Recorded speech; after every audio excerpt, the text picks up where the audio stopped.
Pembahasan tentang AQ dan EQ, hasil analisa sidik jari, hasil analisa bakat melalui sidik jari dari AFTA, Aquila Fingerprint Talent Analysis. Nah, di sini adalah tabel perkiraan persebaran data. Nah, misalkan seperti ini ya. Hasil AQ Anda itu di 128, misal seperti ini. Nah, 128 itu berada di mana? Oh, berarti 128 itu berada di di sini. Salah ya, enggak di situ, tapi di sini. Oke. 128. Kategorinya apa? Cerdas. Kemudian golongannya apa? C. C itu ABC ya, bukan C terus B, ABC-nya di sini. Kemudian untuk perbandingan atau perkiraan persaingan itu di 158 orang dari 1000 orang. Jadi misalkan orang yang punya AQ lebih dari 115 itu ketika ada di 1000 orang, ketika ada 1000 orang maka sekitar 158 orang. Nah, data ini dari mana? Dari tabel persebaran AQ dan EQ itu. Nah, sekarang yang jadi pertanyaan biasanya gini. Bedanya apa sih gitu misalkan ya. Kita misalkan seperti ini ya.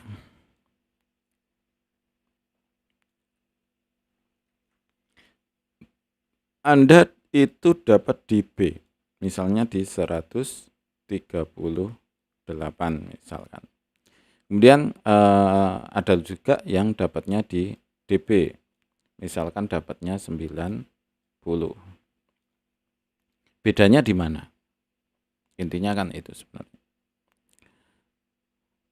Perbedaannya itu ibarat misal ya, kita ibaratkan ada dua mobil.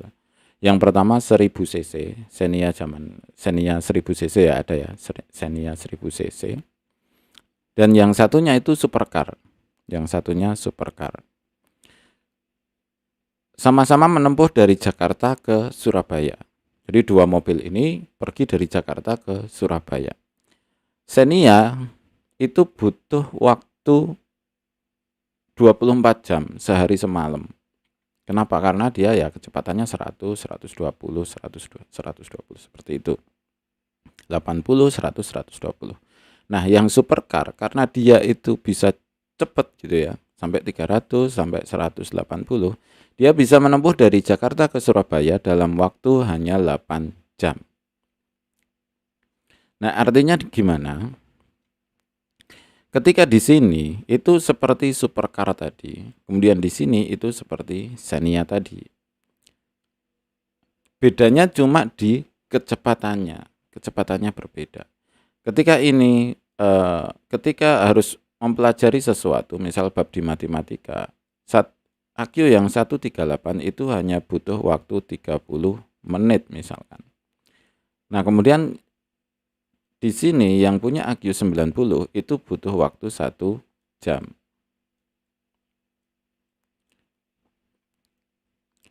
Nah, yang perlu sekali digarisbawahi adalah baik Xenia maupun supercar tadi itu sama-sama sampai ke Surabaya.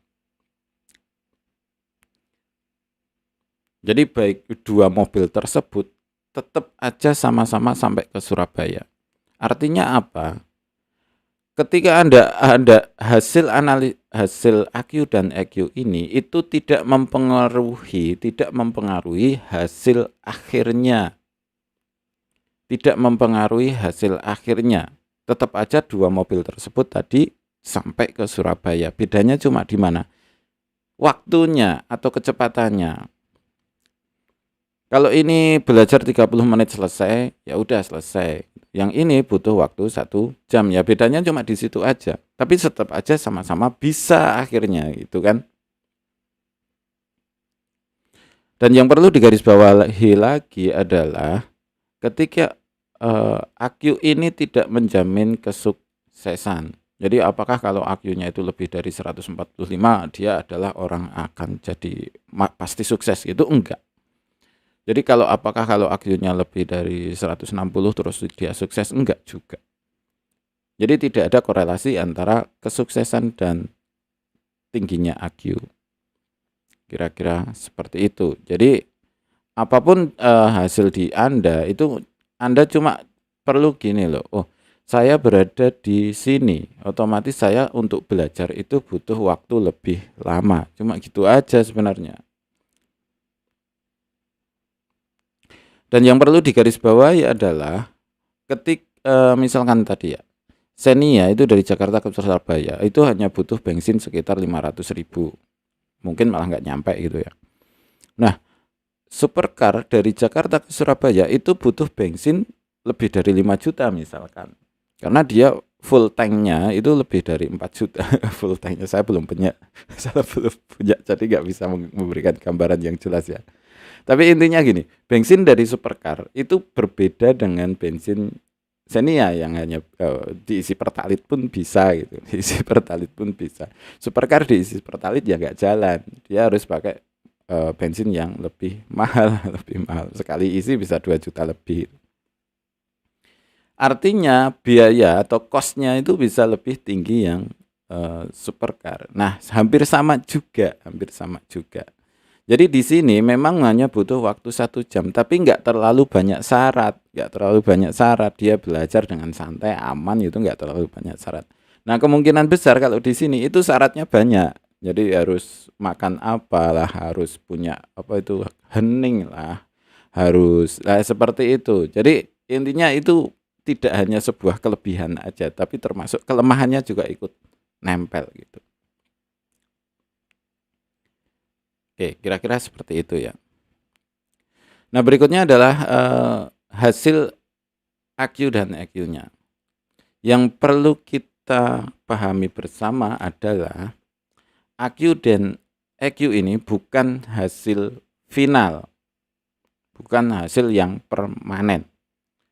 Jadi dari beberapa sampel yang kita pernah ambil, karena ini dari 2016 ya. Jadi dari 2016 itu kita ambil sampel, kemudian kita tagging sampel lagi dengan orang yang sama. Ternyata ini berbeda.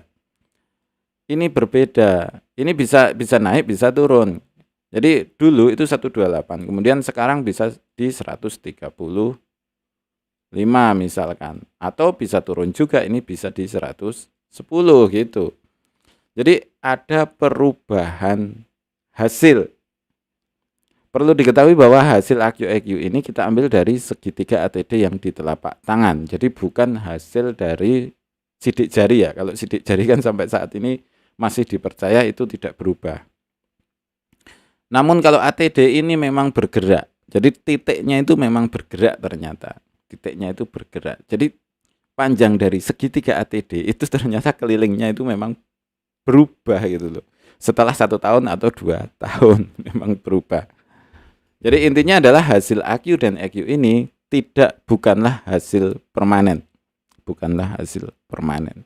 Jadi kalau ketika Anda belajar terus-menerus kemudian meningkatkan kecerdasan, itu bisa naik beneran.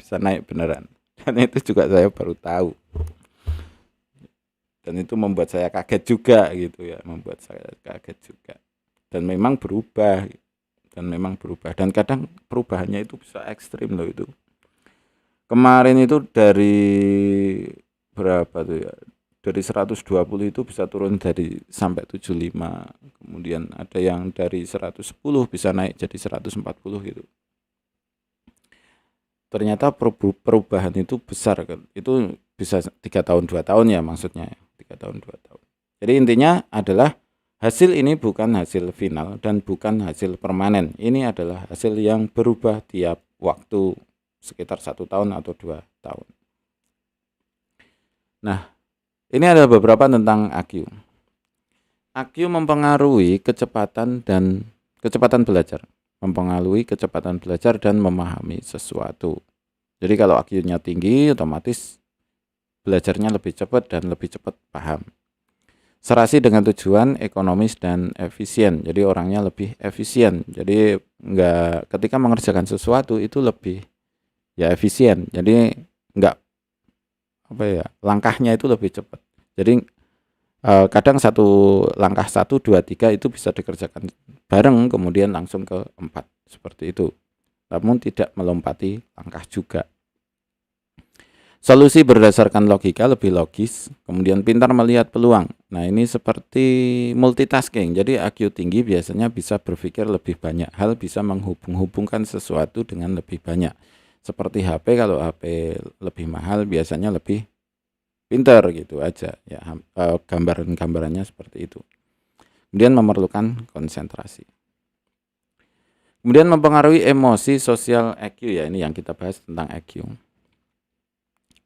Mempengaruhi emosi sosial hubungan dengan orang lain. Jadi kalau orang dengan IQ tinggi itu lebih memahami hubungan dengan orang lain. Ini sampai ke tahap permusuhan. Jadi orang dengan IQ tinggi, IQ-nya tinggi itu tidak takut bermusuhan. Orang dengan IQ tinggi itu tidak takut musuh.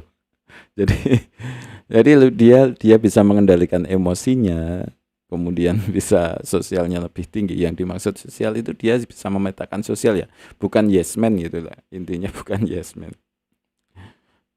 Kadang bisa yes, kadang bisa no gitu kan. Kemampuan untuk menyelesaikan konflik termasuk konflik dirinya sendiri, konflik dirinya dengan orang lain, konflik orang lain dengan orang lain. Kemampuan untuk menyesuaikan diri juga lebih kuat gitu ya. Kemudian lebih cepat dalam mengungkapkan emosi. Jadi dia bisa dia ketika nggak suka sesuatu, dia bisa memperlihatkan itu ke orang lain. Oh, saya nggak suka dengan ini. Kemudian lebih ramah. Ini lebih ramah ini masih tanda tanya ya. Masih tanda tanya. Kadang orang dengan IQ tinggi karena dia itu bisa memahami ya, bisa memahami hubungan dengan orang lain. Kadang malah nggak mesti ramah juga. Namun kebanyakan seperti itu. Kira-kira seperti itu. Mohon maaf jika ada salah kata. Terima kasih. Selamat mencoba dan semoga sukses selalu.